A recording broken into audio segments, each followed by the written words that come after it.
Okay, it's 6:30, and everybody's seated, so this is good. I just wanted to welcome you all today to this Guyana Speaks event. It's quite an exciting day today. I think obviously we're commemorating the 200th anniversary of the Demerara Uprising, and drawing on Thomas Harding's book White Debt to talk about the legacies of slavery and reparations. I don't know who saw the news this morning, if you were watching Good Morning Britain, where Richard Madley was talking about reparations and slavery, and he said something like the royal family, you want the royal family, Finale, to make a big gesture, don't you? What do you mean, hand over a palace to your country? In a really dismissive, rude manner, but I have to say I felt very proud of President Irfan Ali today in his response, in that he said, no, we don't want Britain to hand over a palace that we built. I thought that was rather brilliant. I'm also excited because, of course, today there's going to be an installation at St. James's Palace, you know, where St. James's Church, where they're actually commemorating Ottobah Kugwano, who is a writer and an author who'd been enslaved in the 1700s, who wrote a book about the thoughts and sentiments of the evil trade. I forget the whole title, in 1787, but it's just really wonderful to see him being remembered and commemorated in that way. And I noticed that Che Lovelace, who's the artist who produced painting for the commemoration, said, quite possibly the only way forward towards equitable societies where wounds heal and more promising futures are imagined is by being more honest about the past. And I thought that was a really apt statement for him to make today. But before we go on, I just wanted to start by housekeeping. So if you could all please make sure that your phones are turned off or turned to silent. Obviously, in the case of fire, just leave the fire the entrance you came in. And then in terms of the toilets, they're just literally at the entrance down the stairs. There's toilets and there's also a cloakroom down there. So we'll try to be on time. We're going to start with the panel at 6:45. But before then, I actually wanted Michelle Asantua, who's a comfort practitioner. I wanted Michelle maybe to do a libation. It felt fitting that we should be, in recognising our ancestors. Michelle, could you do a libation for us before we start? Thank you, Juanita, for inviting me to do that. Before I do that, I just need to ask in custom that is African, that I do this from an elder who's in the room who can give me the go-ahead to do that. Elder, can you give me the go-ahead to do a libation? Any elder? I'm looking at... Why are you elder? Barely an elder, like jumping past Uncle Eric and Auntie Joyce. Auntie Joyce, can I do it? Can I pour a libation? I want permission. Oh, permission. You have some permission. Thank you very much. Okay, now that I have permission, so libation is something that we do as part of our African heritage and tradition, where we acknowledge our union between us and the unseen forces, our ancestors. And usually we would do this outside, or where there's a plant or something like that. Obviously this is a makeshift situation, but we're doing it anyway. So that said, I'm pouring libation to acknowledge on this auspicious day the presence of the divine, however way you perceive the divine, if you perceive the divine. That is something that is up to you, but actually it could be called God. We call them Uzundamari, we call them Nyankampong, we call them Mawalisa, we call them Nyame, and Zambi, a host of other names. So I'm pouring libation and asking their presence in this session, and when I do so, usually you would say something like, Ashe, or Amen, thank you. And I'm pouring libation also to the manifestation of that divine will, which are the principles and concepts by which we direct and guide our lives. They're like moral compasses for us, and they come in the form of these deities, as you might call them, in the Loire, Ashe, the Amazon, Ashe, the Neteru, Ashe, all the deities like the Hindu deities, the Buddhist deities, all of these are things that help us to fulfill our role and our purpose in life and actually to enable us to be balanced. I also acknowledge, notwithstanding all your ancestors that are here, because you don't come alone, whether you believe so, see so, know so or not, you come with a force with you. I certainly came with a force today. So I acknowledge those ancestors. I acknowledge particularly those who are incoming, the young ones who are in wombs, that are part of our sphere, who are knowing and seeing they're part of the ancestral realm. They're coming in to do work, good work, wherever they come from. We say Ashe to them. And importantly, we pour libation to the direct ancestors of those who fought in various ways for our liberation and who continue on the other side to fight so that we are even in this room at this time having this conversation. So I pour libation to all those, especially for the Demerara Rebellion, Ashe. And we give thanks and ask those ancestors who are what Joan Cambridge might call the jumbies of others, who are also here, that is, for example, your ancestors, Charles, your ancestors, to be in the midst and enable us to have a serious discussion and dialogue where we can together ensure that justice is served and it is done in perpetuity, so that never again will we have to have such an occasion where we're talking about these events. So we ask them to be present and for us to have a full, honest and thorough discussion. Ashe. Ashe. Thank you. Thank you for that, Michelle. Before we move on, I just wanted to mention at the entrance you will have been given a sheet and a card, and I had created the sheet so that you could see what the CARICOM Reparations Commission have pulled together as their 10-point action plan. That's just for you to be aware of what's going on. But also, I think Rod will have given you a postcard, and what we wanted to have, we'd like you to just write any questions you have on the card, and then we'll collect the cards at the end. Because we've only got a 15-minute window for the Q&A, we won't be able to have an open session where everyone can ask questions. So we're going to randomly pick out any questions that have been written down, and then I'll put them forward to the panel. The other thing is, if anybody's interested in future Guyana Speaks events, just be aware we're on Facebook, we're on Twitter, easy to follow that, or guyanaspeaks@gmail.com.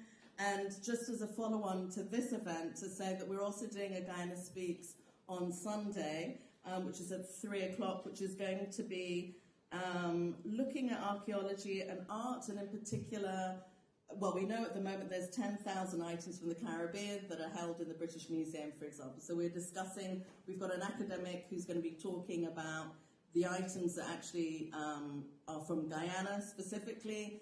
We'll be having a discussion around the appropriation of those items. So, but before we go on into the conversation, I just wanted to invite Anne Gallagher forward. Anne is the Director General of the Commonwealth Foundation, and she very kindly allowed us to use this space in here. As you know, Guyana Speaks doesn't have a fixed space, so your generosity has been very much appreciated. So, Anne, please come forward.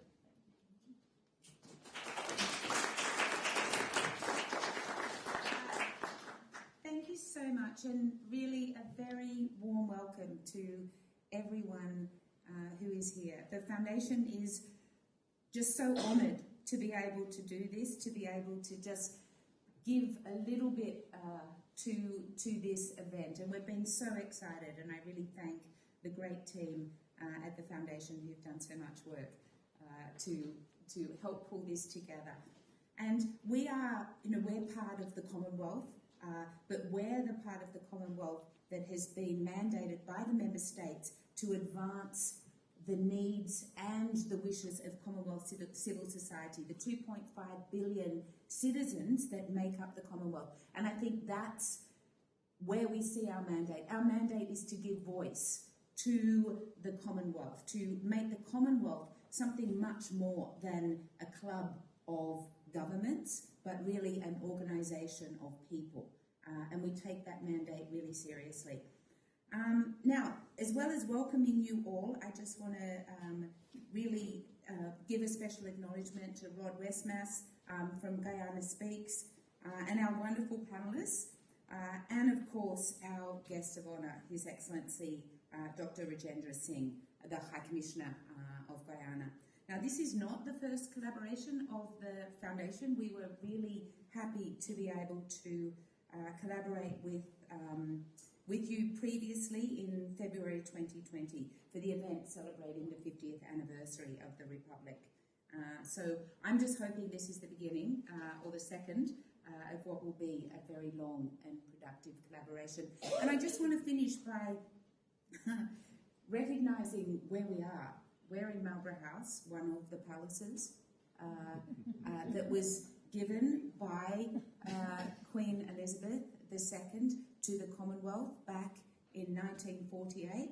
And I think we can fairly say that at least this part of a palace has been colonised for the evening. Thank you. Thank you so much. And the High Commissioner.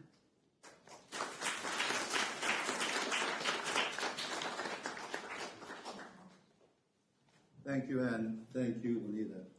I was asked to come to welcome you. Juanita's done that very well. Anne has done that even better than I could. But since Juanita gave me an opening about this special interview this morning, I just want to remind folks, Guyana gained its independence in 1966. We became a republic in 1976. Today, Guyana's GDP has grown over the last year, the year before, by 56%. And this year, it is growing close to 40%, the highest in the world. So we don't need lectures from anybody. Let me now welcome you. It is indeed a pleasure for me to be here. I spend a lot of time in this palace because I work very closely with my colleagues from the Secretariat. I'm actually chairing a Committee on Finance and Funding for the Secretariat. So I'm part of this, and I'm happy to be a part of this. This is a tremendously significant event, 200 years after slavery was abolished. And I'm pleased to see the great, I hope I get this right, great-great-grandson of Mr. Gladstone here with us. I actually got a copy, I didn't pay for it, from the author, White Debt. Spend some time reading it, and I think you're in for a really, really productive afternoon. Thank you.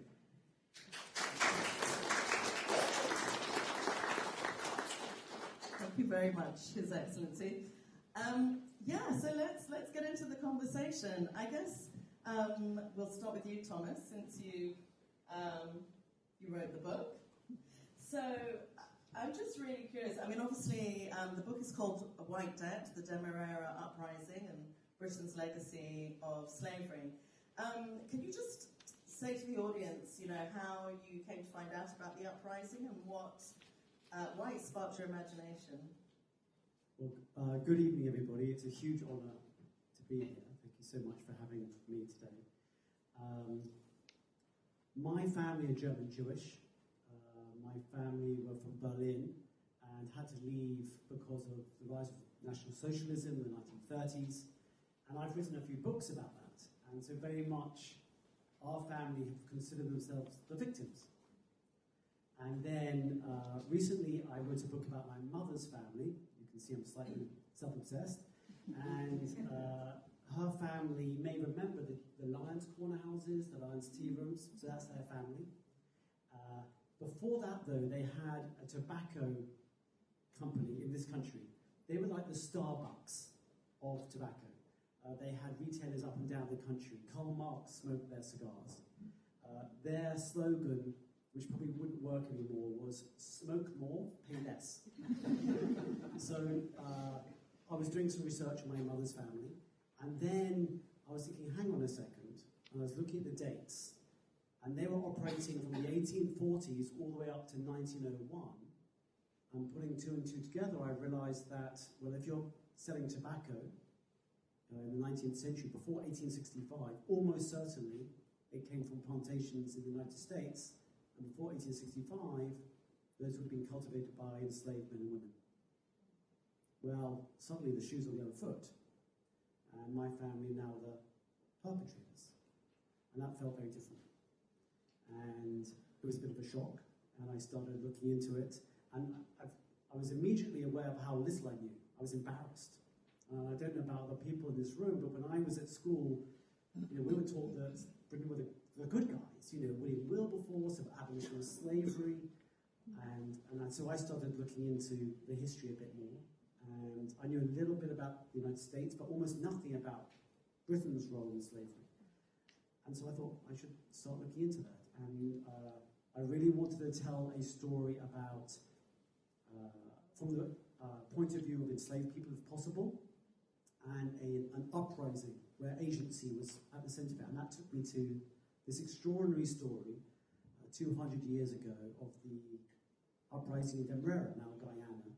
And at the time it was the largest uprising by enslaved people in the empire. 12, we don't quite know how many, 10 to 12,000 men and women. And it had a profound impact on what happened with slavery and Britain. And very quickly, I have to tell you, I became fascinated by not only the story, but also aware that our family had to start doing some serious work. I just realised I didn't introduce the panel, and I didn't intend to because it was on the forms that you have. But I just want to make sure that you know what order we're all sitting in. So just at the end, Charlie Gladstone, Dr. Michelle Asantewa, obviously Thomas Harding, Eulalie Burnham, and apologies for that faux partner. But just carrying on the theme, Thomas, one of the things I thought was really interesting was obviously Hilary Beckles had written the book Black Debt, Reparations for the Caribbean, and Native Genocide. I wasn't sure whether you had chosen the title White Debt as a kind of subversive kind of response to that, or why did you choose the title? So I was aware of Hilary Beckles' book, but I went to Guyana, and thanks to you and Rod and others, I was introduced to, and your generosity, I was introduced to some extraordinary people. And look, I was very aware that I didn't know this history, and I'm not the first to this history by any means. And I met with many people who knew this history, who shared, and were very generous. So Cecilia McCammond, Vincent McGowan, Nigel Westmaas, Lisa Trotz, and many others, Elsie Harry, Kipway Copeland. And they told me the story. They introduced to me the sites, the culture, the history. And what became absolutely obvious, if it wasn't before, that an enormous atrocity had happened. I mean, enormous atrocity. And we had we went down to the sea for the Maafra, and the commemoration of the name of it was the African Holocaust, is what they say. And for me, the Holocaust obviously has a very strong meaning. And 15, I don't have to tell anyone in this room, 15 million people were forcibly taken from Africa, transported to the Americas. At least a third died. At least 5 million people died. This is, by any means, it's an enormous atrocity. And I began to think to myself, well, okay, who's responsible? Who is responsible? And I'm somebody who, when I was filling out a census form or one of those documents, I would never say I was white. I would say I was European, or I was Jewish, or something. And it became blindingly obvious to me, talking to people in Guyana, that the people who were responsible were white people.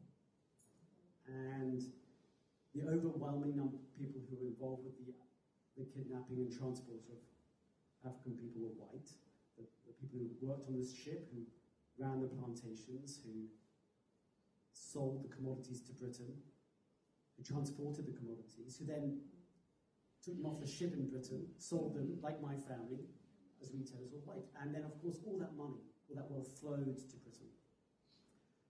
And though it was deeply uncomfortable for me, I felt like it was something that it was important to own up to. And I say now that an apology, a huge apology for my family benefiting from that slavery, from that appalling slavery, to all those who are descended from those who were enslaved. And it was an important thing for me, and a profound moment for me. And I came back and I started writing this book, and my publishers were not that they were not that keen on the title, but I felt it was important. And speaking to you and others, it felt like it was important. Thanks, Thomas. Which leads me to you, Charlie, because I was just thinking, as a descendant of John Gladstone and his son, obviously the former Prime Minister William Gladstone, I know that you and other members of your family travelled to Guyana to offer apologies for your family's past as enslavers in Guyana, and that you've also urged the UK to look into the issue of reparations. At the University of Guyana, and I just want to quote you here, because you said at the University of Guyana's International Centre for Migration and Diaspora Studies, you stated that slavery was a crime against humanity and its damaging impact continues to be felt across the world today. What I wanted to know from you is, how did you and your family kind of arrive at that understanding that the issue of slavery and reparations had to be addressed? Thank you, Juanita, and good evening, everyone. Well, I should say to begin with that I speak from a position of humility. I'm not an expert, I'm simply a member of a family. And until about 3 years ago, and I'm talking about the time that Floyd was murdered and Colston was toppled into the harbour, I had no idea of my family's history whatsoever, by which I mean John Gladstone's involvement in holding people in slavery and indeed in indentureship. I knew about William Gladstone, obviously, and he was seen as a great liberal reformer, but the history of John Gladstone had not been taught to me. Now, I will never know whether my parents and my grandparents knew that history and whether it was covered up or whether they didn't. I was told he was an enormously wealthy merchant, and I accepted that. It was not particularly at that point of any consequence to me. Anyway, around about that time, as a result largely of the amazing work done at UCL, where all of those who are paid compensation in this extraordinary way, people who held people in slavery were paid compensation, and those who were enslaved were not, it became apparent that my great-great-great-grandfather had had the most substantial compensation of anyone. And that was an horrific discovery, and I felt genuinely alarmed and moved and upset about that. Now, that is not, it's of no consequence what I felt, but this was a horrible thing that suddenly come onto my horizon, and I really wanted to do something about it. And I met actually Thomas Harding at that point, who approached me right at the end of his book, and we had a conversation. And he was very much a catalyst to helping me in this. And he, in fact, introduced me to Matt Smith at UCL, and we as a family agreed to fund research at UCL for 5 years, and I hope it will be ongoing.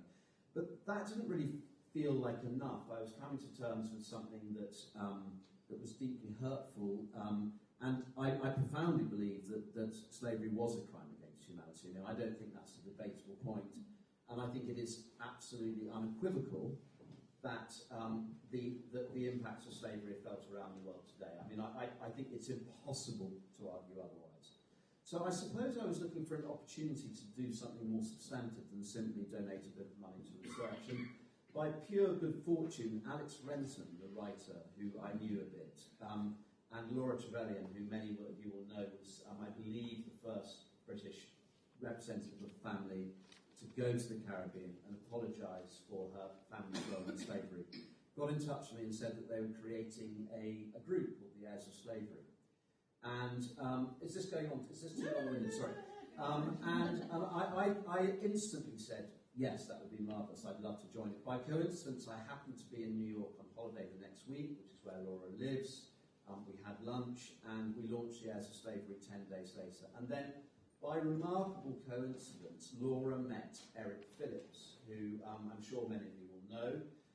He is the head of the Reparations Council in Guyana, and he and I had a Zoom, and to cut a reasonably long story short, we spoke at least once a week for 3 months, and then we were joined by Paloma Martin or Mohammed, who is a Vice-Chancellor of the University of Guyana.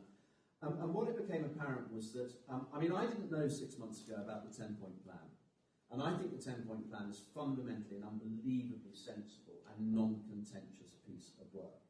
It is simply asking for acknowledgement and apology, which is not complicated, and then it seems to me to be targeted aid for the ills left from slavery. So I thought, well, I actually have an opportunity here, and that is to go to Guyana and to create a stir by making an apology and starting to get to know Guyana and hopefully creating a small foundational charity that would help to build bridges for the future. Now, the reason that I had that opportunity was when we launched the Heirs of Slavery, it was completely apparent that most journalists wished to speak to me, not because of who I am, but because of who William Gladstone was. And so a combination of having this sort of marquee name, there's a wider conversation about Gladstone to be had, William Gladstone, but the combination of this fact that I had William Gladstone, this marquee name, and John Gladstone, this evil criminal, as my ancestor, who'd received this enormous amount of compensation, meant that by putting my head above the parapet, I could perhaps create some good. And really, I see my role really as twofold. The first is trying to raise consciousness amongst British people of the evils of slavery, the 10-point plan, and the ongoing legacy.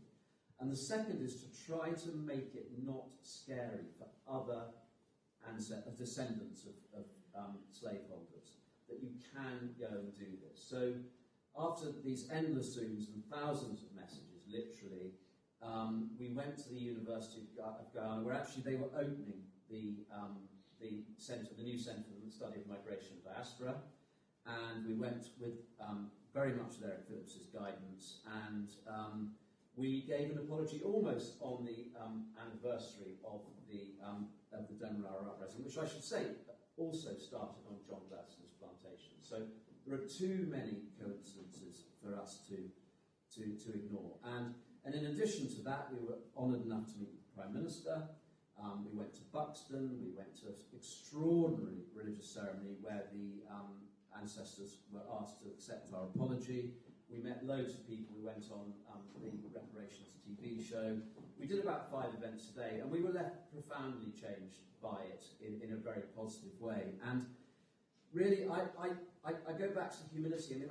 I never wanted to become a spokesperson. I don't want to be on the front cover of the Observer. I don't want to be in the limelight. But I think that I have an opportunity, and I'm paraphrasing Sir Hilary here, to say that we cannot change the past, but we can actually make the future a better place. And I profoundly believe that, and I think that my opportunity through all my privilege is just to try and make a noise in a positive way. And that's the potted history of the last 6 months. So, Johnny, that's interesting that you were saying that you wanted people to feel that they could come out and for us to be honest about the history. But then we've had in the papers recently with Antoinette Sambach, who's said, she actually wants to sue Malik Al-Nazir, who's a student at Cambridge University, for connecting her to her descendant, who is Samuel Sambach of the Sambach Tilly & Co. And I noticed that when you also gave the apology at the university, there were some placards. Some people were there kind of saying, well, apology's not good enough, there needs to be more. So I guess I just wanted to say, given that kind of mixed response, what advice would you give to other people? Well, I think there are 2 points there, and I think they're very interesting. First, and I think most briefly, we did have some protesters on 3 occasions, and I fully respect their right to protest. And I understand also in retrospect, although I should mention that two of my 20-something-year-old children and nephew came, and my wife and my brother as well, I fully recognise that they're not anti-me. And actually, I only had the opportunity to speak, I think, to 2 or 3 of them. I'm not actually sure if the third person was one of the protesters. And it was quite clear that they were angry, and they're angry about the past and the present, but they're not angry with me. So I would say that I think it's important to understand that. And I do also acknowledge that, of course, it makes a much better story if we can include protesters in it. And that may not be a bad thing, because my job is to raise consciousness. But I think to the other point, what was the other point? What was the... No, just about... Oh yes, so Sandbach. Now, I mean, I don't know her, although I have had an email correspondence with her, interesting enough, before we went to Guyana. She emailed our group. Now, I mean, I don't know what her thought pattern was, but what I would say is that I do understand, and I know it's not about me or her, but it can be very frightening. So I understand the reaction to want to remain anonymous.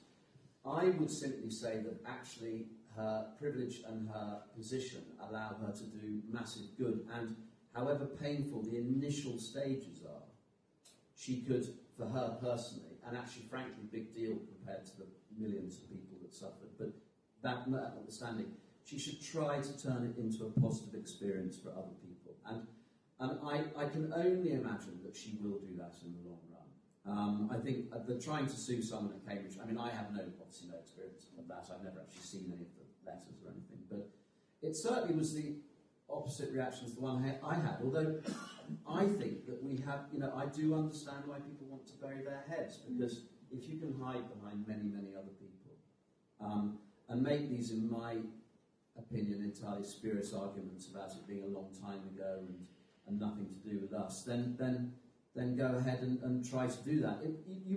You won't be able to do that for long. And people tell me endlessly on things like GBTV and in the Daily Mail that I don't have to apologise for anything, but I don't understand what it's got to do with anyone else, what I decide to do. So I think, I feel compassion for Mrs. Sandbach. I don't think she's got things right so far, but what I can do, and I'm not trying to be too hippie-ish here, is just try to approach this from a place of love and say, I have an opportunity to do something positive, and you, Mrs. Sandbach, could come with me and do the same. Thank you for that, thank you. I wanted to turn now to you, Laili, as a lawyer. And obviously we know that the legacy of slavery is experienced still today as structural kind of disadvantage. So I just wanted to know if there was any provision in law kind of to right the wrongs of the past, particularly given that the perpetrator and the victim are separated by centuries. I mean, in some ways it's a phenomenal problem for law, because, is this mic on? Yeah, because the normal principles of law involve dealing with people who are in the same spatial temporal zone. And when you have that difference of time, it's very difficult to deal with evidential issues and things like that. So for many years, I think in relation to reparations for slavery, there was all this chat about how could you do it because it's so many years ago, and how are you going to make how can you make people today pay for the crimes of their fathers, etc., etc., and you can't in effect transfer intergenerational guilt. Well, I mean, the typical individual tortious claim in law, claim about wrongs, doesn't accommodate that, because you've got a time limit of 3 years or 6 years or whatever the limitation period is, and you've got to have a discernible or identifiable victim, or at least a descendant, direct descendant of the victim, etc., etc. But that, in my view, failed to capture the scale of this thing, because one, we're not necessarily saying, as in fact Charlie has said, we're not actually saying this is about collective guilt in that sense. We're talking about collective responsibility and acknowledgement of an advantage, which to my mind is a bit surprising, because we will all remember that Eric Williams wrote Capitalism and Slavery back in probably, I believe it was the 40s of the right. And I knew about that when I was 19. And I didn't make, and in some ways, we all, well, I say we all, many of us in the Caribbean who grew up in the immediate post-colonial period learned that as part of our history.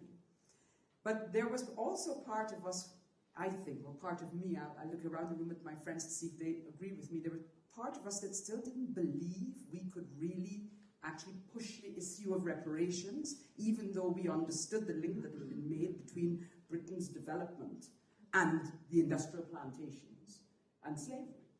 So it called for another legal response, in a way. It didn't fit the ordinary issue. So people turned to international law and tried to think about what that could do.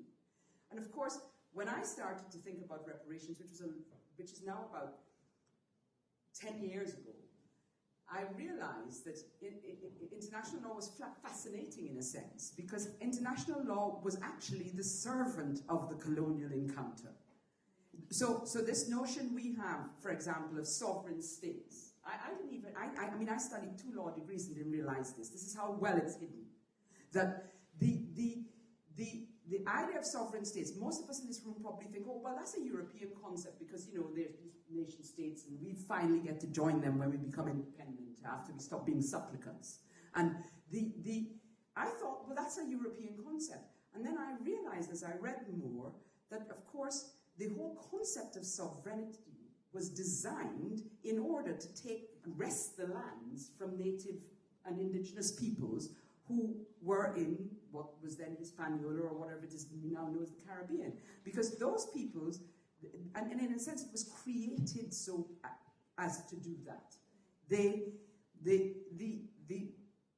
was recognized that indigenous peoples walked and they didn't have a designated territory.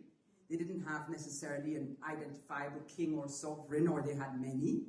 So they decided society requires a sovereign. Society requires a designated plot of land, not people roaming around and fishing and whatnot. And society has to have certain institutions which replicated some of the things that were in Europe, but had never been called a sovereign state. So I hadn't appreciated that that the very genesis of international law was about the colonial encounter. And so it became difficult for me to see how international law might be harnessed to deal with this particular problem, not least because the British government's submission to the jurisdiction of the International Court of Justice is based on a refusal to have the court determine any disputes between it and Commonwealth territories. Now, what does that tell you? The whole of the colonial period is wiped out from justiciability in international law and International Court of Justice. So, and the other point is there's another point of international principle called the intertemporal principle. And I say this not as an international lawyer so much as a person who's really interested in reparations and thinking through the legal bits. There's a thing called the intertemporal principle in international law, which means that you can't actually make a claim against a state for an act that wasn't a crime when it was committed, right? So there goes the whole of the baby party, right? Because until 1807, slave trade everyone was doing it, man, let's be clear, you know? So you can't say it was an international obligation if everyone, all the great powers were doing it. So this tells you something about the actual hegemony of the Western powers in the creation of international law. Which is why a lot of people say, a lot of people who are interested in reparations, a lot of academics, a lot of scholars, a lot of activists say, so this, we don't want to know about the law. We don't want anything to do with it because that is the very thing that made us think we had to get involved in a false fight for our own humanity, right? So why should we go asking them now, please, could you please give us back the thing that was already ours, right? And could you please acknowledge that we're human? And so on. And what I would say I'm sorry, this has been long-winded, but what I've always felt that in that way law can be a tool insofar as it can be a tool, but it's not going to fix the problem, because the problem is a political problem, or the problem is a psychological problem. Because the injury that has been caused to many of us, our ancestors, everybody, all of us who live in countries where there's racial cleavage, as there is in Guyana, those things are intensely psychic issues. In other words, they're existential. They're only incidentally monetary. And I don't mean to undermine what happens to the people who really are suffering and have never been able to come out of poverty that's associated with the colony. But what I mean is, it's an incident of the psychic injury, intergenerational injury, that it's also created structural disadvantage and poverty. And so, in a way, for me, the problem, law can be used, but it's in its present incarnation, it's not going to fix the problem. But more interestingly is the thing that Thomas said in a way, which is that something changed in May 2020. You know, when George Floyd died, these very things that I was identifying as things that we could never get over as a matter of law, because the law had been created in such a way as to make it problematic. Suddenly, the embarrassment factor meant that things started to shift in the public mood and the public consciousness. Things that didn't seem claims that you could make were suddenly being discussed.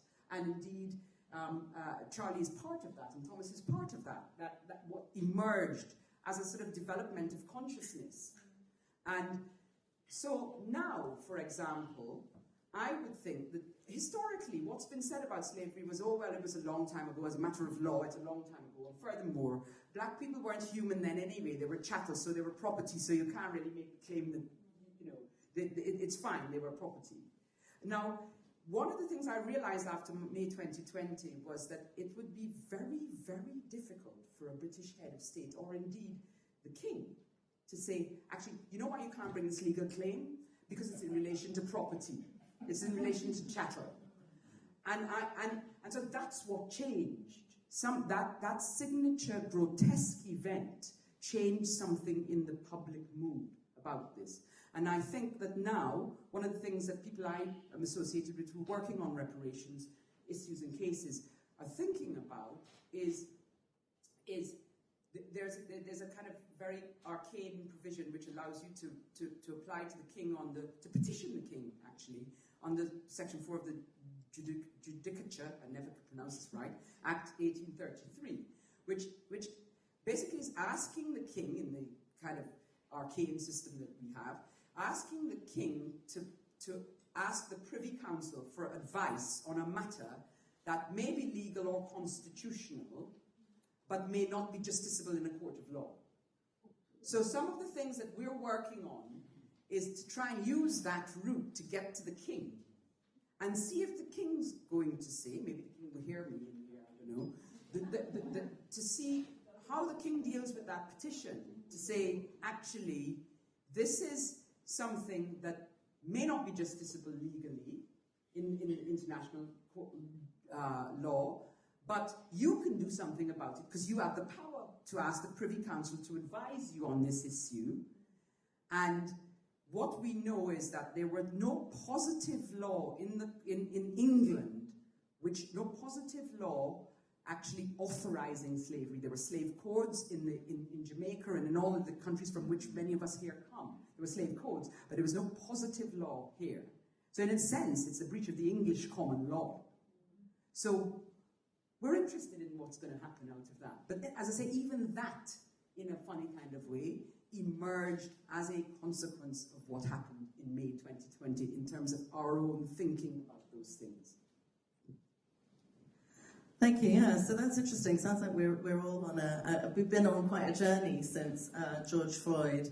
But I just think it's really interesting that you know, there are lots of examples of reparations, whether it's reparations that were given post-World War II to Jewish survivors by Germany, whether you're looking at, in the US, the Japanese Americans who received restorative justice, or if you're looking in South Africa where they've had the Truth and Reconciliation. Yeah, and I don't understand why the British government are so stuck on the issue of apology. You know, like recently Bell Ribeiro Ade asked Rishi Sunak, you know, would he apologise, and he flatly said no.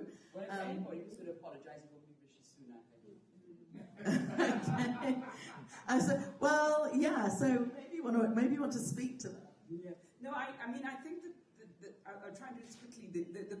The point about apologies, and the reason why I think various prime ministers over very many years don't want to apologise is because an apology has consequences. The apology, that's why they keep on expressing regret, because regret doesn't mean a monetary claim can follow. But apology is an admission, and so that's the problem. And here again, I think we see the picture changing. Tony Blair was asked to apologise back in 2006. He said, no, we've sort of.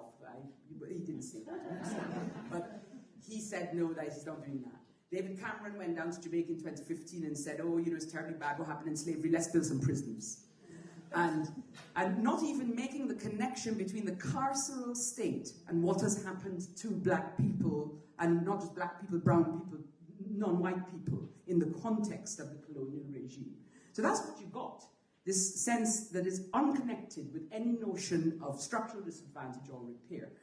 And what has changed, as I say, I keep saying this, and I feel bad about it, but I feel that George Floyd, having died, he has not died in vain. And because we saw by 2020, you had Michelle Bachelet, who was the UN Commissioner on Human Rights, saying this is an absolute abomination. We have to accept that slavery is a crime against humanity. And you had by 2022, the Netherlands making a narrative, a long narrative apology. They didn't just come and say, oh, we were very sorry what happened. That was a long time ago. Sorry, it's, you know, it's a bit of a bum deal. It was clear, and it was talking about the kinds of things that Michelle was talking about those voices that had not been heard and could not be heard. He was acknowledging those things, and that's huge. That's a huge shift. So, but the apology thing is because they fear the claim that will come behind it. It will start to sound in dollars and cents. That's the problem with apologies. And actually, I don't know if you saw in the papers today, CARICOM is saying that they're seeking, I think it's 33 trillion US dollars in reparations. So yes, clearly linked to the issue of money.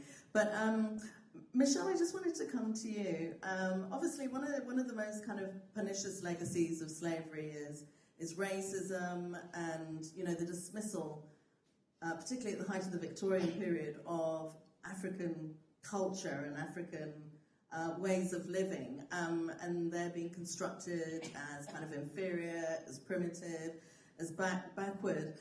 And I just wanted to ask you, really, if you could speak to that as a comfort practitioner. I mean, what does it mean to you to reclaim comfort in today's world? Given that, especially when people talk about religion, they refer to like Christianity, Muslim, Islam. I mean, Africa doesn't even figure in it. So, yeah, if you could speak to that.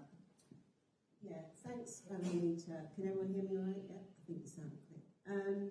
Yeah, that is probably going back to what you lady was saying about the psychic, and linked to that psychic reality is the spiritual, particularly, and obviously the cultural comes into that. Because for Africans to have that dehumanization tag in all, and see it over and over again, no matter where they are. I'm a Pan-Africanist also. Seeing that replicated over and over again, it's like having that psychic pressure of trying to find your identity, find your humanity, know your self-worth over and over again. And so how we see that manifesting is in things like mental health issues which are rife, things like as a comfort practitioner, comfort, for those of you who aren't aware of what that is, that's one of the many African-derived spiritual systems that, in that particular case, is pertinent to Guyana. But there are loads of these spiritual systems that are prolific across the diaspora and connected with African traditions, which is an example of what I just did when I did the libation. So anytime we have any of our sessions now, because we're trying to reclaim some of that, and it is a real effort to reclaim it, I am ostracized within my family, for one. So there's an internal fragmentation that you as a person, as part of your family, has to go through when you decide to do that reclamation, when you decide to honor your ancestors. I mean, some years ago, it was impossible to talk about your ancestors amongst Africans. Some years ago, you wouldn't even be thinking about libation. So in some ways, just like the reparations momentum, it is changing and it's growing and people are becoming aware. And I would add and claim that it's prior to George Floyd. We could put a lot on the George Floyd moment, but there were lots of things, from my perspective, already taking place. And that was one where it so happened to convene at a moment where we had attention. So that might be the change. It was just that this attention was now focused. But prior to that, we had this momentum, and the momentum has been building. And actually, the momentum has been from the beginning. So our ancestors were always seeking reparations. It was from the get-go. It was from...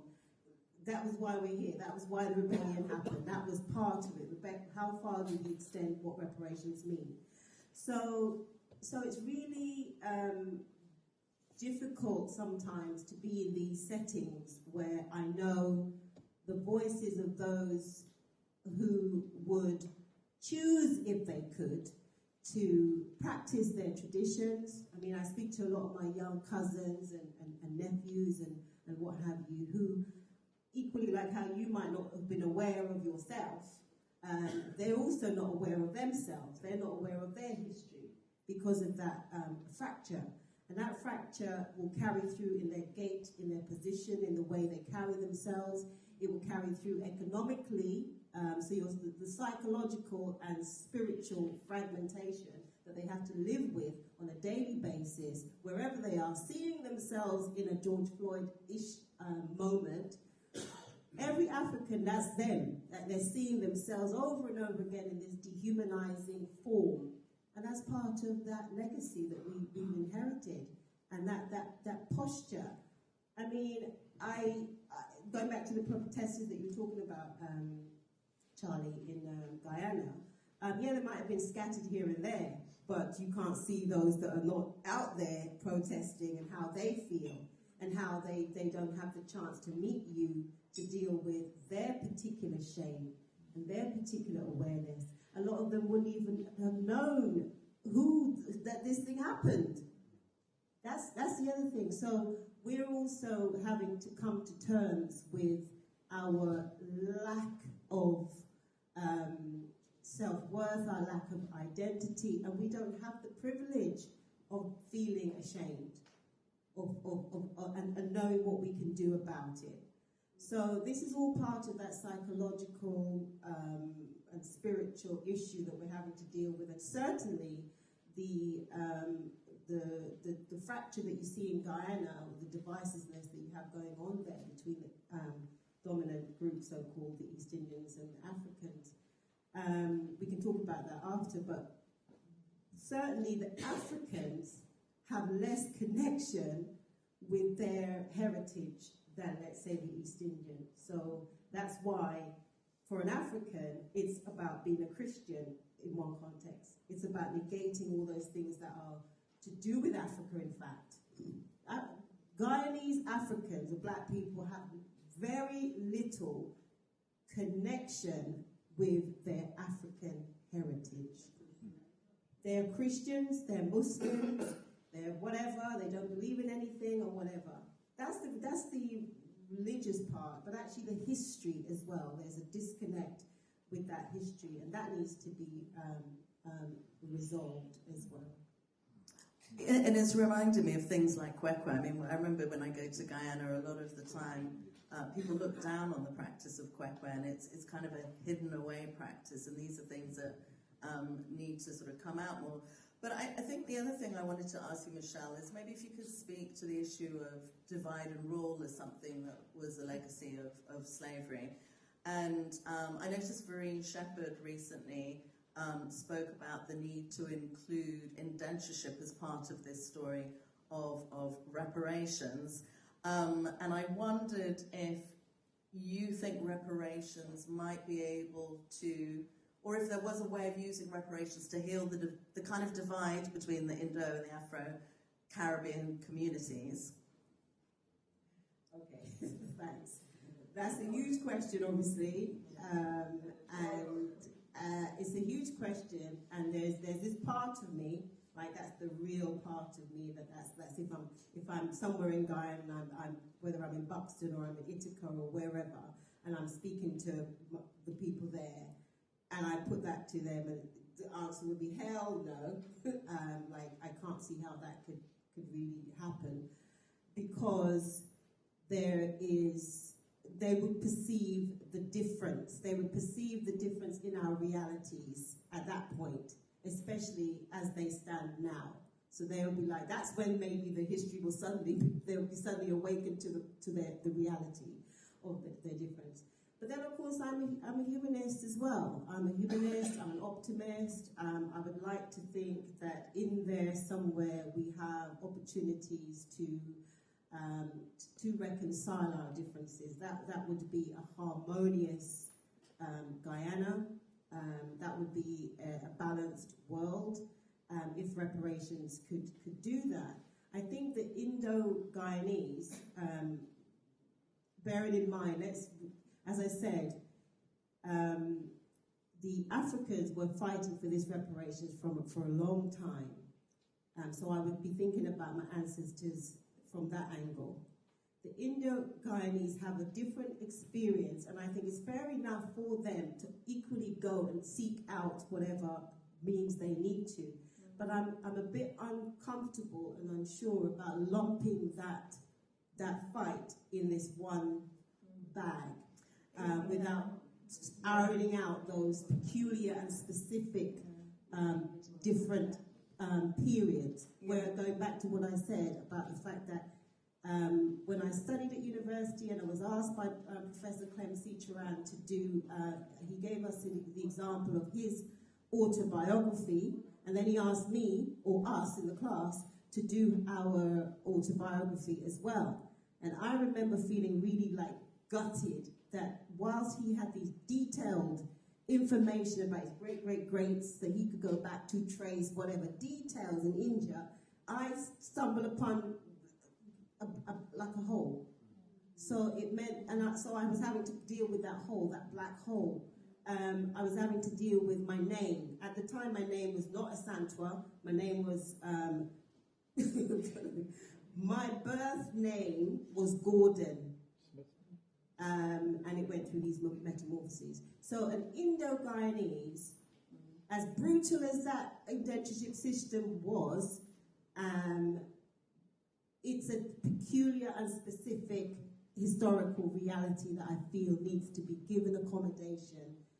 But I don't know that it will work equitably in the same bag. No, I think that's really interesting. In fact, I think last night, Thomas and I were talking about, if we were thinking about the Jewish Holocaust and, of course, the African Holocaust, would you put them together? No, you wouldn't. They're different things. And I think it's interesting that you're saying that. Eulalie, you look like you wanted to interject. Please do.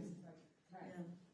I mean, I think that I kind of agree this is just my perception, in part with what Michelle is saying, because there is a way in which falsely homogenizing different struggles is not sensible. That's part of, in one way, one of the bad things about a certain form of colonial approach.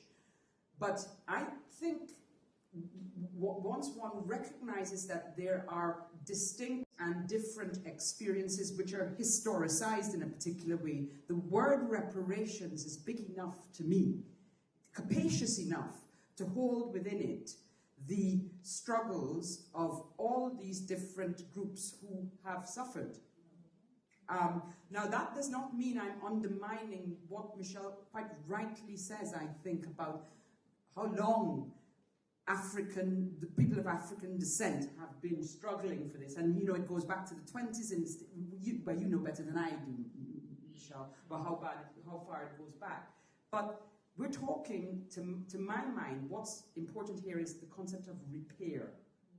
And I feel also that when I think of the colonial encounter, and I think that the people who were on the land before any of us were indigenous people, I find it really hard to talk about repair, that primal scene, without recognizing what they lost. But we don't have to lump it all together and say, oh, we're all in this big mush. But I feel like the different groups should be having talks about how the ex-colonial powers are brought to account for all of this damage that is specific to each group. That's all I would add to what Michelle said. Can I just say something? Yeah, so, I mean, I received reparations from the German government as a Jewish person. And I can tell you that within my family, it was controversial. There were some people who said, well, I don't want money from this dirty blood money. But there was other people who said yes. And when I received the money, it had a profound impact. It was meaningful. It was not just an apology. An apology is nice, but it was more than an apology. It was something material. It was about power, right? And when I was in Guyana, people would say to me, well, Jewish people received reparations, why are we not receiving that? And I'm like, yeah, I totally understand that. I think that's exactly right. So I think there are lessons that can be learned, you know, between these different situations, and hopefully it's not either or. You know, and there are these different atrocities. I think there can be differences, but hopefully there are some lessons that can be learned. Yeah, and obviously the whole issue of reparations is very contentious and complex, and I guess a question that I wanted to throw to all of you is, you know, what forms of reparation do you think should be given priority? You know, what does repair actually look like for you?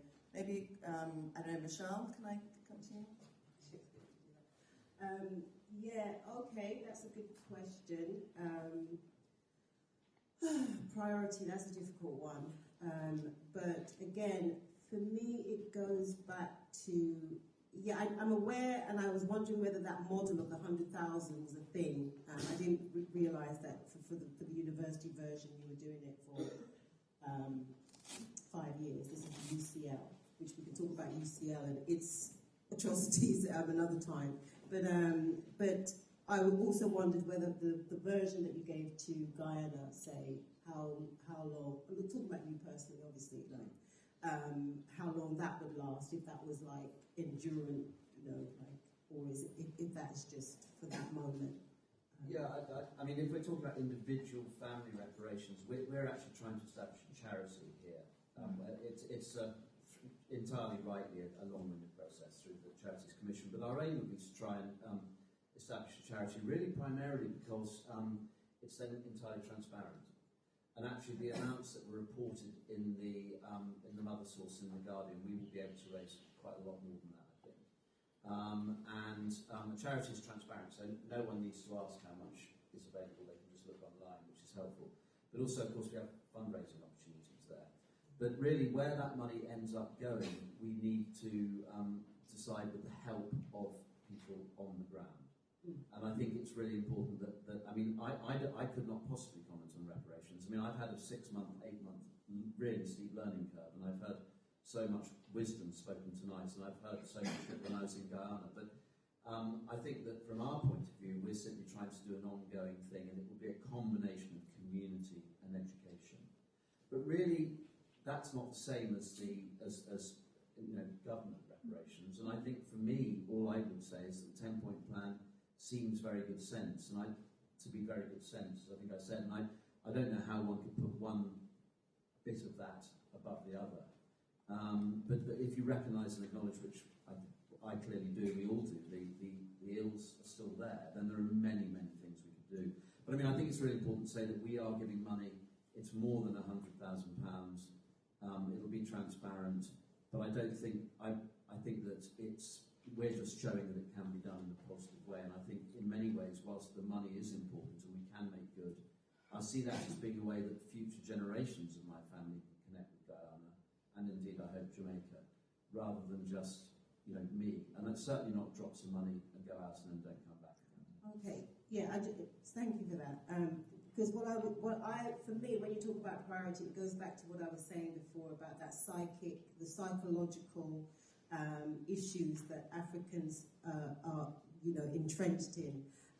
I say that as many of us who are institutionalized disproportionately, there are many more that are just walking around with the institutions within them.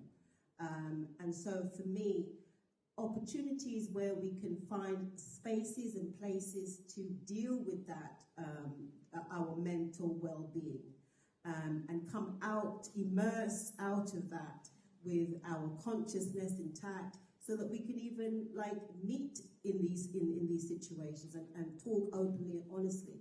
I think if we had those encounters where we can do that, a lot of the time we don't have spaces, and a lot of these like this, like wherever, there are these spaces that exist that I think need to be made accessible, so that we can come and find ways. It's not going to be easy. So, for example, I was speaking to my friend Rajendra the other day about going into one of those homes that we knew were built by enslaved money.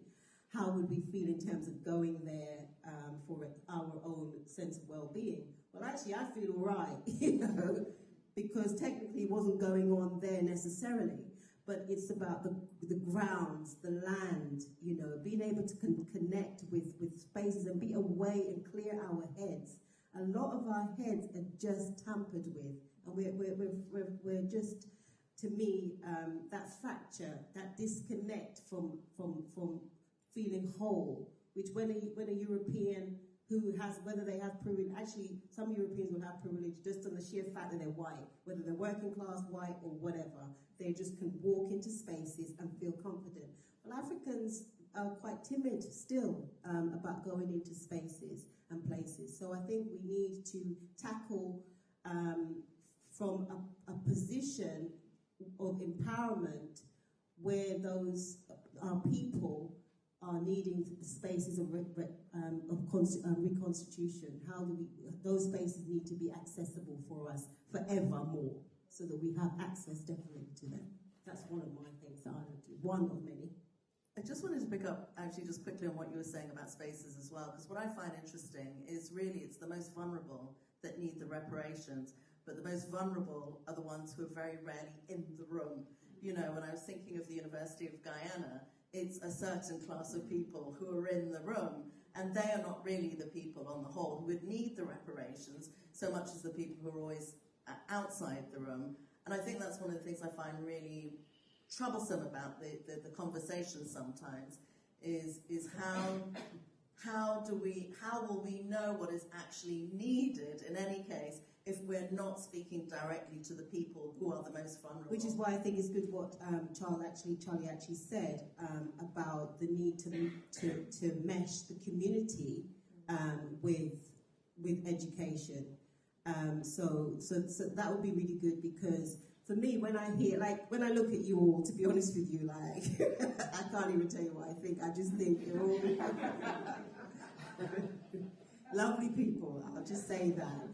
But indeed, the people that I'm usually in contact with more directly, and when I go to Guyana, who I speak to, is a completely different look and a sense of themselves.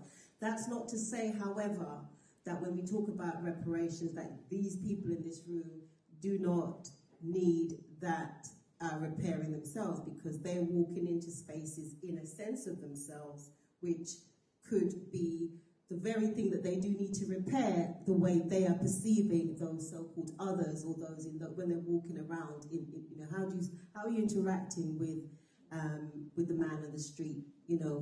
Somebody from the University of Guyana might just hop into a car and just get through their street, rather than actually walking through the streets and meeting with the people, and be ultimately, in my view, a Walter Rodney replica. So the way Walter Rodney was able to connect with the people, it's forms like that we need to really start to be thinking about when we're talking about community and education and history, and mixing those. Can I bring in you, Lenny? Do you want to respond to that question of repair? I think the first thing I would say is that the thing that both you and Michelle have talked about, which is kind of actually beginning to find ways to talk to people outside of this kind of forum, not talk to people, to hear from people about what would it mean for them to be repaired, to have repair. I think that's a really crucial part of the process, because I remember when I was thinking about this thing, I was thinking, I do not like the idea of recommodifying bodies that shouldn't have been commodified in the first place. I don't want money in my head. It's a philosophical or headwise process. And then I started to think, when I talked to other people, about what it is that like Michelle says, people need. Now, I might think, as I profoundly do, that the injury is psychic, it's psychological, and it has an emotional component that many of us have, but some of us experience much worse than others because of particular facets of our lives, whether it be poverty or disability or whatever it is.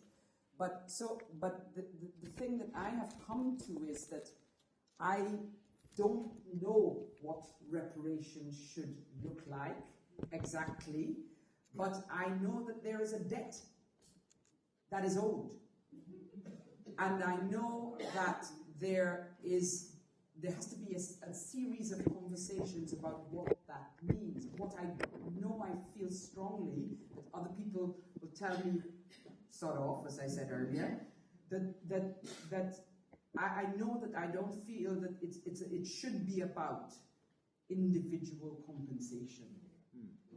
That does not work for me in terms of the actual magnitude of the harm. And one of the things that Stuart Hall said about this before he died, the well-known Caribbean historiographer and cultural theorist, he said, I don't want them to pay money and forget about it.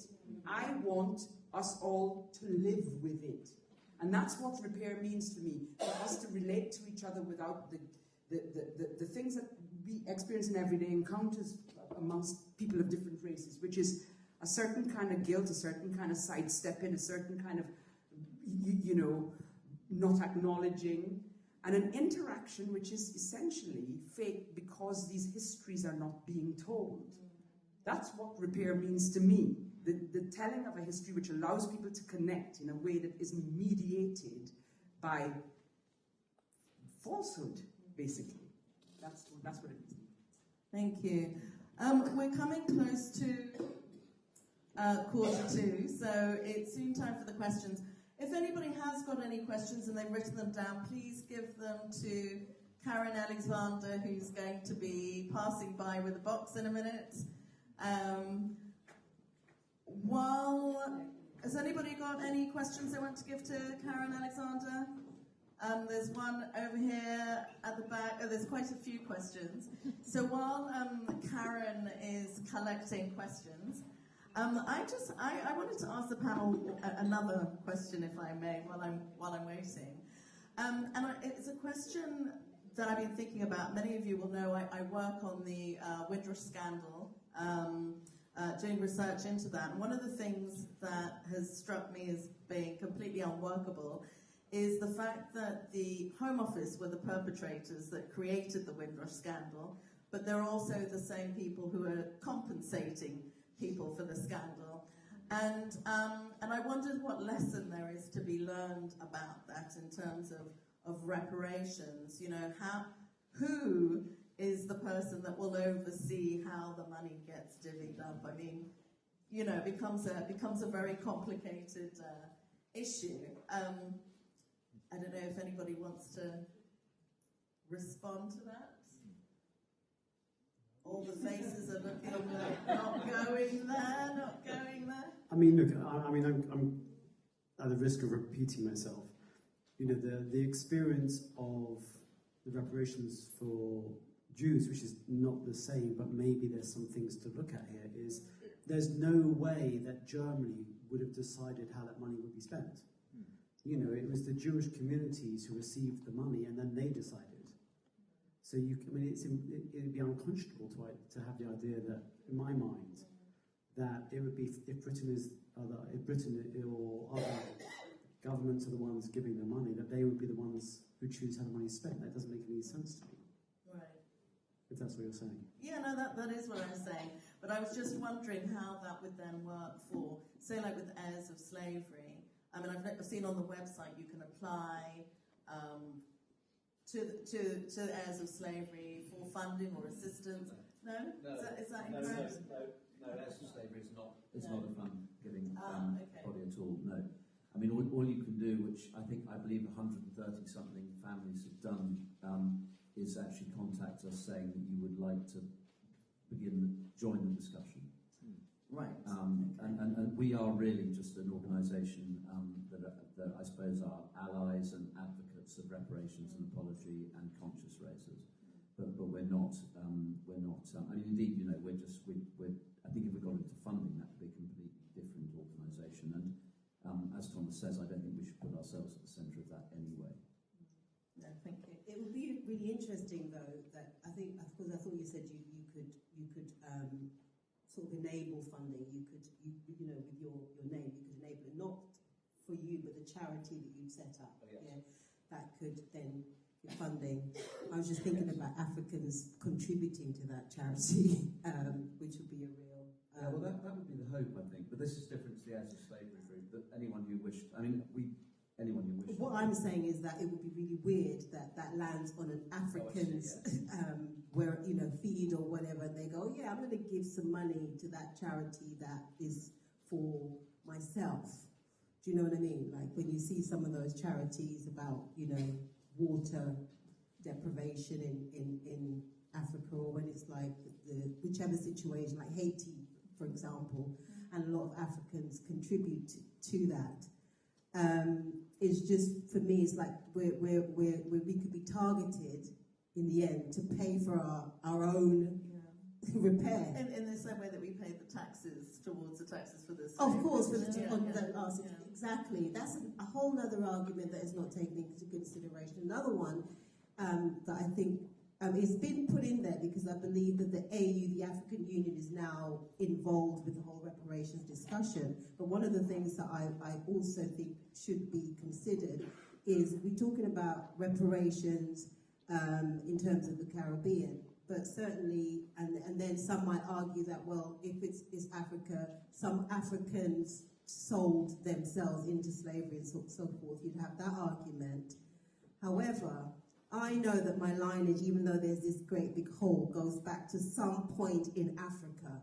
So are the heirs even interested in that point as well? So where did those enslaved people that landed, because they didn't come from the Atlantic,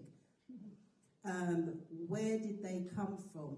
Is there going to be a consideration of that fracture there as well? How is that joining up taking place? Because John Gladstone, surely, or maybe, I don't know, would he have known where, you know, those bodies were travelling from to reach to the plantation? Is that in somewhere in the archives? I don't know. But it's one of those things that I think about that needs to be part of this discussion in terms of repairing and the heirs and how they go about doing it. Thank you, Michelle. I'm just going to read the questions. I'm going to pick them randomly because we've only got about 10 minutes. So if you can make your responses as concise as possible, although they're difficult questions. But so this card says, what guarantees are there that reparations will reach the ordinary working class people, taking into account the corruption and inequality and powerlessness of the masses? And I think the issue of corruption is a big, it's an important point. Does anybody want to, I mean, that's like a huge question. It is a huge question, and I don't even know why I'm even opening my mouth to try and say anything about it. But I was thinking about the nature of trusteeships and charities and so on, and how you find some model workable, ground up, going back to or reconnecting with systems that were working, like, for example, the village movements in Guyana. They were working before they were somehow abandoned, and that involves the entire communities. That they had spaces where they could commune, convene, and discuss what next. And so even after abolition, whilst we might think that they just celebrated and they had the 1st of August and they got together and they were like having party, having rum and what have you, they were also organising.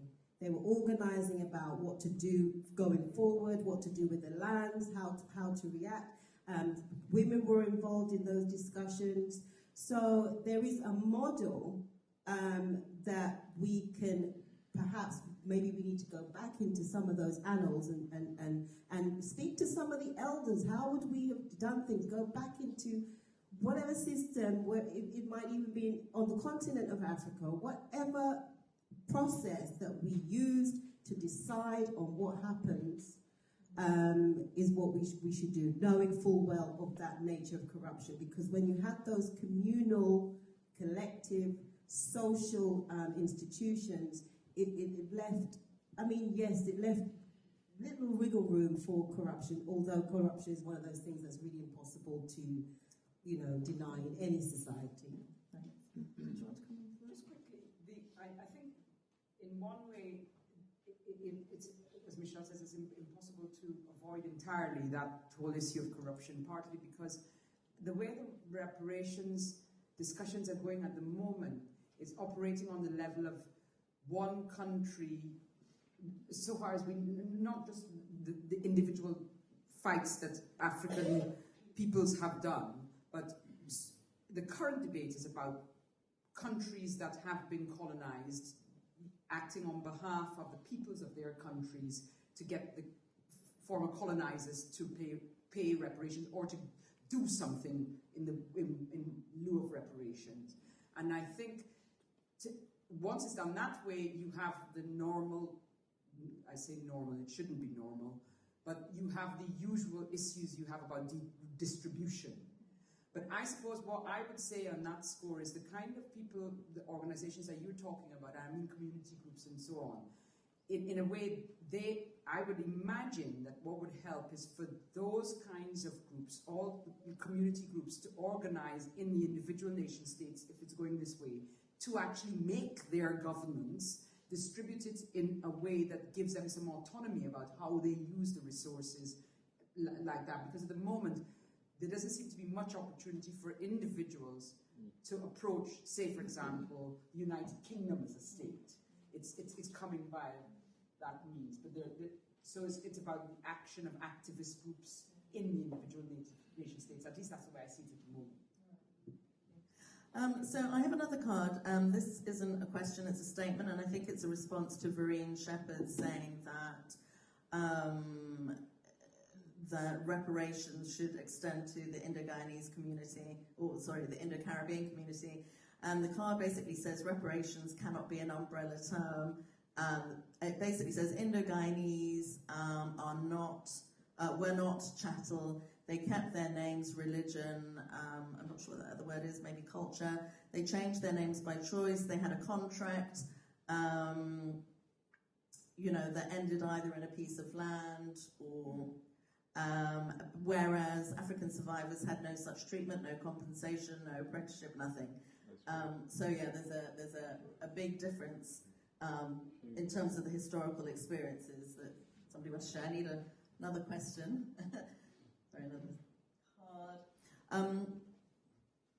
What do the speakers feel is the best way to educate young people about the themes that we're discussing today? That's an interesting question. Thomas?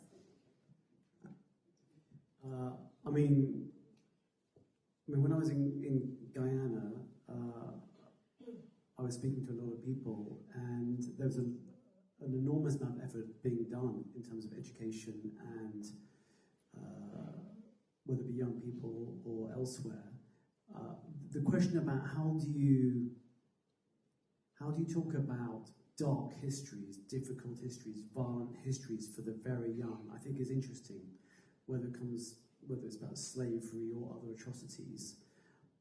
I think there are ways to do it, and I think it's really important. And in this country, the national curricula you're obliged to teach the Holocaust, which I think is important, but you're not obliged to teach Britain's role in slavery.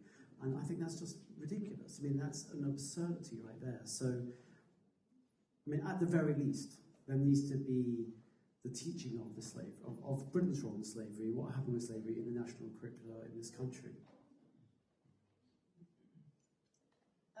Just so that I can actually squeeze in another question, I'm going to squeeze in one more question. Just about. Okay. Could you please share one challenging question a young person asked you about your work, and what was your answer? Could you please share one challenging question a young person asked you about your work? That's totally left field. Does anybody want to answer that? I can do that. Go for it. Why are you, as a white person, writing this book about slavery? Oh, and what did you say? Yeah, I think that's a totally legitimate question. And the answer is that my answer was that as a white person, this is my history as well. And I felt it really important to educate myself and explore it and learn from people who could teach me about it. And with humility. But but it was a difficult question. I thought it was a fair question. Yeah, brilliant. One more. Very quickly. One more. The last one. Goodness me. Okay. Someone had a lot of questions. 8 questions. We're not going to do 8. I'm going to pick one. If I can read the handwriting.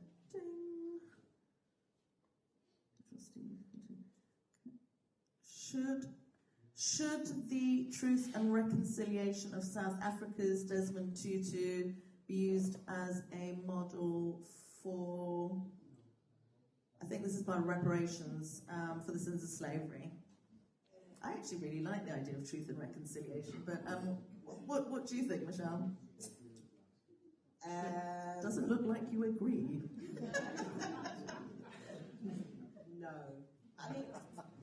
There needs to be some form of, bringing the groups together and in a way that is going to be honest, in a way that each group of people are going to recognize one another's humanity and specific histories. And Guyana is tough to do something like that.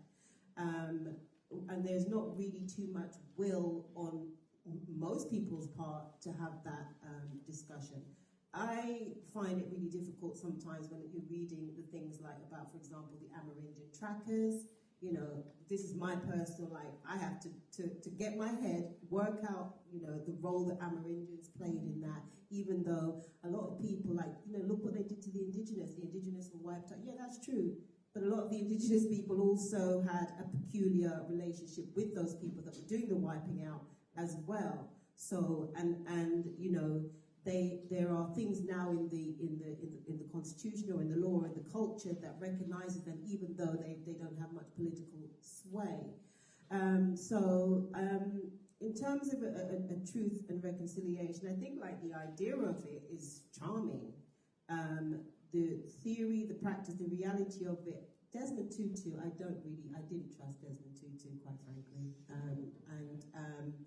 So I don't know that the South African model, I mean, how far is that working now for regular South South Africans in you know, how far is it? On the surface, it looked like, yeah, Africans came together with the white South Africans or the white whatever in that space, and they had a conversation and what have you, and then everything was hunky-dory. That's not the reality on the ground.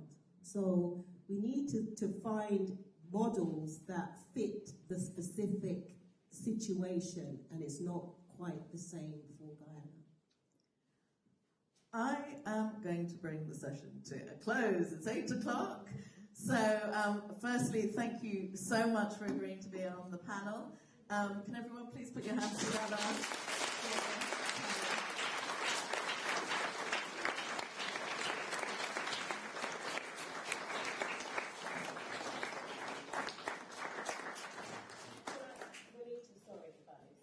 I don't know if it's working anymore, but Uncle had given over a belated birthday gift for you, which I handed duly to your husband for him to then give you, but Uncle's pressurizing me to say, where is it? But the whole point is that people need to sign the book, and then Juanita will get it in due course, Uncle. But I gave it to him, but the time wasn't enough. Let's finish and then I'll bring it to him. Okay. Thank you very much.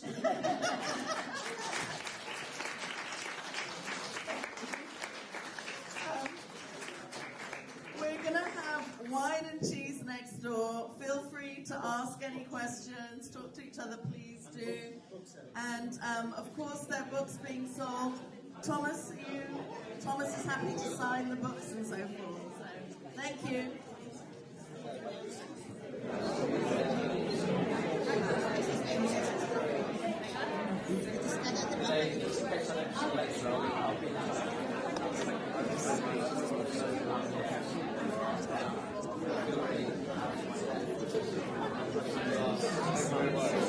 Very nice.